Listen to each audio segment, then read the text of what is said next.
दोस्तों, शास्त्रों के अनुसार भगवान शिव कहते हैं, महिलाओं द्वारा ऐसे नहाने पर नरक में भी स्थान नहीं मिलता। इनकी होने वाली संतान राक्षसी होती है। साथ ही साथ पति पर आते हैं बहुत भारी संकट और घर का माहौल भी मनहूस लगने लगता है। सावन में 8 बजे के बाद स्नान करने वाली महिलाएं ये वीडियो जरूर देखें। दोस्तों, हिंदू धर्म शास्त्रों में स्नान को लेकर कुछ विशेष नियम बताए गए हैं, जिनका पालन हम सभी को करना चाहिए। आधुनिक युग में स्नान करने की क्रिया में काफी बदलाव आया है। पहले जहां लोग खुले में नदी में, तालाबों में स्नान किया करते थे, वहीं अब स्नान करने के लिए आधुनिक स्नान घर बनवा रहे हैं, जो कि पूरी तरह से छिपे हुए रहते हैं। आपकी जानकारी के लिए बता दें, भगवान कृष्ण के अनुसार बताएंगे कि स्नान के वक्त हमें किन किन नियमों का पालन करना चाहिए। खासकर औरतों को ऐसे कभी नहीं नहाना चाहिए, लगता है पाप, जाना पड़ता है नरक में। तो चलिए जानते हैं। दोस्तों, शास्त्रों के अनुसार भगवान कृष्ण ने स्त्रियों को बताया कि पूर्ण रूप से नग्न होकर स्नान नहीं करना चाहिए। दरअसल स्नान को लेकर पद्म पुराण में ये नियम बताया गया है कि हमें किसी भी परिस्थिति में पूर्ण रूप से नग्न होकर स्नान कभी नहीं करना चाहिए। ऐसा करने से मनुष्य पाप का भागीदार बनता है। पद्म पुराण में इस संबंध में एक कथा बताई गई है कि एक बार गोपियां स्नान करने नदी में उतरी तो कान्हा जी ने उनके कपड़े छिपा दिए। गोपियां जब वस्त्र ढूंढने लगी तो उन्हें नहीं मिले। तब कान्हा जी ने कहा कि वस्त्र पेड़ पर है, आकर ले लो। तो गोपियां बोली कि जब वे स्नान करने आई थी तो यहाँ पर कोई नहीं था, अब वे बिना वस्त्रों के जल से बाहर कैसे निकले। दोस्तों, तभी भगवान कृष्ण ने बताया कि ऐसा तुम्हें लगता है कि यहाँ पर कोई नहीं था, लेकिन मैं तो हर पल हर जगह मौजूद होता हूँ।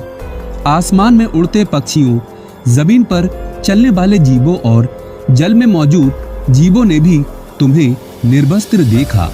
इतना ही नहीं, जल में नग्न होकर प्रवेश करने से जल रूप में मौजूद वरुण देव ने भी तुम्हें नग्न देखा। ये उनका अपमान है। आपकी नग्नता आपको पाप का भागीदार बनाती है। यही वजह है कि हमें एकदम निर्वस्त्र होकर स्नान कभी नहीं करना चाहिए। लेकिन दोस्तों, आजकल के इस दौर में कई लोग ऐसे हैं जो एकदम सफाचट नग्न होकर स्नान करते हैं, जो कि उनके नरक के दरवाजे खोलता है। दोस्तों, इसीलिए कम से कम एक वस्त्र पहनकर जरूर स्नान करना चाहिए, ताकि नरक ना भोगना पड़े। दोस्तों, वहीं आपके पूर्वज भी आपको नग्न देखते हैं, जानिए कैसे। गरुड़ पुराण में बताया गया है कि जब आप स्नान कर रहे होते हैं तो राक्षस के रूप में आपके पितृ आपके आसपास मौजूद होते हैं। वे आपके वस्त्रों से गिरने वाले जल को ग्रहण करते हैं, जिनसे उनकी तृप्ति होती है। निर्वस्त्र स्नान करने से पितृ नाराज होते हैं, जिनसे व्यक्ति का तेज, बल, धन और सुख नष्ट हो जाता है और पितृ दोष भी लगता है। और जब ये नाराज हो जाए तो संतान भी राक्षस पैदा होती है और घर के कमाने वाले व्यक्ति पर अब तक के सबसे बुरे प्रभाव पड़ते हैं। इसीलिए कम से कम एक वस्त्र तो आप जरूर पहनकर नहाएं। दोस्तों, बाथरूम गंदा छोड़ने से राहु केतु का पड़ता है बुरा प्रभाव, और जब राहु केतु व्यक्ति पर लग जाए तो उसे कंगाल करके ही छोड़ते हैं। दरअसल कई लोग नहाते समय बाथरूम को गंदा ही छोड़ देते हैं और गंदे बाथरूम में ही स्नान करते हैं, जो कि ऐसा करने से दुष्ट गरीबी आती है। राहु केतु नाराज हो जाते हैं। माना जाता है कि गंदे स्थान पर नहाने से और गंदा बाथरूम छोड़ देने से राहु केतु आपका विनाश कर देते हैं। वो आपका पीछा तब तक नहीं छोड़ते जब तक वो आपको कंगाल नहीं बना देते और आपके परिवार को भी बर्बाद कर देते हैं। इसीलिए राहु केतु को कभी नाराज मत होने देना। साथ ही साथ शनि भी रुष्ट हो जाते हैं। राहु केतु के कारण ही काल सर्प दोष लगता है। इसीलिए बाथरूम को हमेशा साफ स्वच्छ रखना चाहिए। और व्यक्ति के गंदा रहने से भी मनहूस गरीबी आती है, क्योंकि गंदे व्यक्ति को राहु केतु आगे बढ़ने नहीं देते। संसार में जितनी भी सड़क या अकाल दुर्घटनाएं होती हैं, वो राहु केतु बा शनि की क्रूर दृष्टि पड़ने के कारण ही होती है। इसीलिए सतर्क रहे और पवित्र रहे। कहते हैं राहु केतु बा शनि व्यक्ति से अगर प्रसन्न हो जाए तो उसे दुनिया की कोई भी ताकत धनी होने से रोक नहीं सकती। ये उस व्यक्ति को मालामाल करके ही छोड़ते हैं। दोस्तों, अगर आप भी 8 बजे के बाद स्नान करते हैं तो ये जानकारी जरूर देखें। तो आइए शुरू करते हैं। दोस्तों, सबसे पहली बात, स्नान कितने प्रकार के होते हैं। शास्त्रों के अनुसार ब्रह्म स्नान, देव स्नान, ऋषि स्नान, मानव स्नान और दानव स्नान ये स्नान के मुख्य प्रकार होते हैं। इन्हें समय के अनुसार वर्गीकृत किया गया है। गरुड़ पुराण के अनुसार ब्रह्म मुहूर्त में किए जाने वाले स्नान को सर्वश्रेष्ठ माना गया है। ब्रह्म मुहूर्त यानी कि रात्रि का अंतिम पहर और सूर्योदय से ठीक 1.5-2 घंटे पहले का समय यानी कि सुबह 4 से 5:30 बजे तक का समय होता है। शास्त्रों में ये समय दिन का सर्वश्रेष्ठ समय माना गया है, क्योंकि इस समय वातावरण में अद्भुत और चमत्कारिक ऊर्जा होती है, क्योंकि इस समय देवता का समय होता है। इस तरह देवताओं का स्मरण करते हुए ब्रह्म मुहूर्त में किए जाने वाले ब्रह्म स्नान को सर्वश्रेष्ठ स्नान कहा गया है। इस समय स्नान करने से और स्नान के तुरंत बाद सूर्य देवता को अर्घ्य देने से हमारे जीवन में सुख, समृद्धि और शांति आती है। दिन भर हमारा तन और मन सकारात्मक ऊर्जा से भरा रहता है। दोस्तों, दूसरा है देव स्नान। सुबह 5 से 6 बजे के बीच किए जाने वाले स्नान को देव स्नान कहते हैं। सभी पवित्र नदियों का स्मरण करते हुए किए जाने वाले स्नान को श्रेष्ठ स्नान माना गया है। इस समय स्नान करने से हमारे शरीर में सकारात्मक ऊर्जा का संचार होता है और सभी प्रकार की नकारात्मकता और बुराई हमारे शरीर से बाहर निकल जाती है। इसी तरह देव स्नान के समय स्नान करने से हमारा तन और हमारा मन शुद्ध होता है।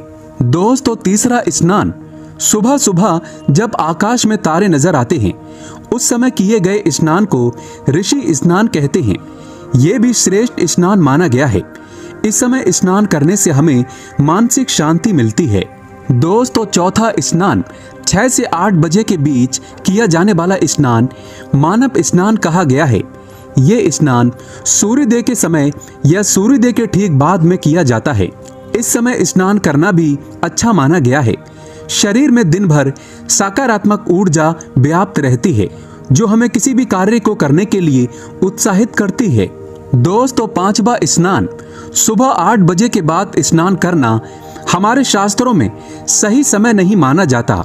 इस समय वातावरण में दिव्य शक्ति बहुत कम हो जाती है, इसीलिए मनुष्य में उत्साह और ऊर्जा की कमी दिखाई देती है, जिससे वो दिन भर आलस का अनुभव करता है।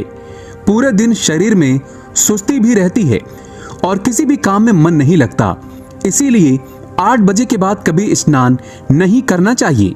जो कि महिला 8 बजे के बाद स्नान करती है उसके जीवन में सदैव दुर्भाग्य बना रहता है और घर से सुख समृद्धि चली जाती है। दोस्तों, छठा स्नान, दानव स्नान। दोपहर 12 बजे के बाद किया जाने वाला स्नान को दानव स्नान कहते हैं। सूर्योदय होने के बहुत समय बाद भी जो लोग स्नान नहीं करते उनके मन में दिन भर क्रोध, नकारात्मकता, कमजोरी, चिड़चिड़ापन बना रहता है, जिससे इनके काम में मुश्किलें आ सकती हैं।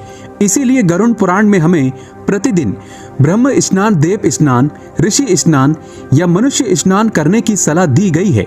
प्रतिदिन इस पवित्र समय पर जाकर स्नान करके ईश्वर की पूरी श्रद्धा से आराधना, प्रार्थना और पूजा पाठ करने से तथा सूर्यदेव को अर्घ्य देने से हमारे तन के साथ साथ मन भी शुद्ध और पवित्र हो जाता है और हमारी बहुत सी समस्याओं का समाधान हो जाता है। आइए जानते हैं स्नान करते समय कौन सा मंत्र बोलना चाहिए जिससे सभी बुराइयों का अंत हो जाए। गंगे चे यमुना चेप गोदावरी सरस्वती नर्मदे सिंधु कावेरी जल से स्मिन से निंधी कुरु। यानी कि इस मंत्र का मतलब है, हे गंगा यमुना गोदावरी सरस्वती सिंधु और कावेरी माँ, मेरे स्नान करने के जल में कृपया आप सभी पधारें।